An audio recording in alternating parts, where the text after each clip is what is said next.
10 number প্ৰশ্নটো চোৱা এটা সমান্তৰ প্ৰগতিৰ 17তম পদটো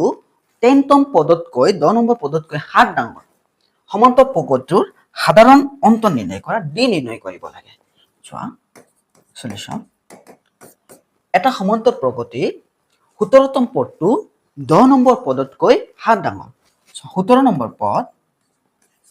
A17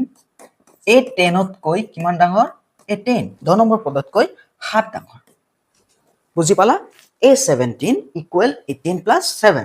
তুমি এনেকৈ কৰিব পাৰিলা হয় A17 minus 7 equal A10 এতিয়া আমাক ইয়াক ওলাব লাগে d ৰ মান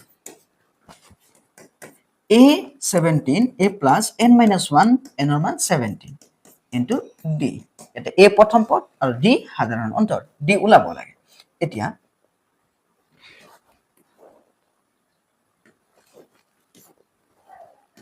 আমি ইয়াতে লিখি দিম সাধাৰণ অন্তৰ হোয়াট এতিয়া a plus 9 minus 1 এনৰ মান d থকাৰ কাৰণে 10 নম্বৰ পদ হোৱাৰ কাৰণে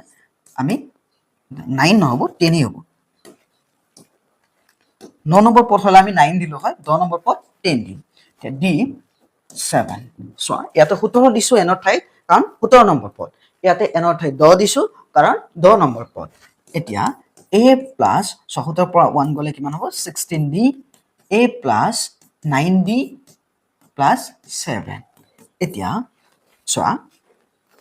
এখিনি সব ইফালে আনি পৰা a plus 16d plus ওটা ইফালে আহিলে minus it plus ওটা ইফালে আহিলে minus equal 7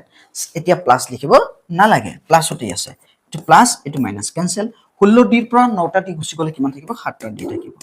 7 হাত পূৰণ হৈ আছে ইফালে গলে কি হ'ব হৰণ হাত হাতত কেইবাৰ একবাৰ আমি d ৰ মান কি পালো 7 এতিয়া 11 নম্বৰ প্ৰশ্নটো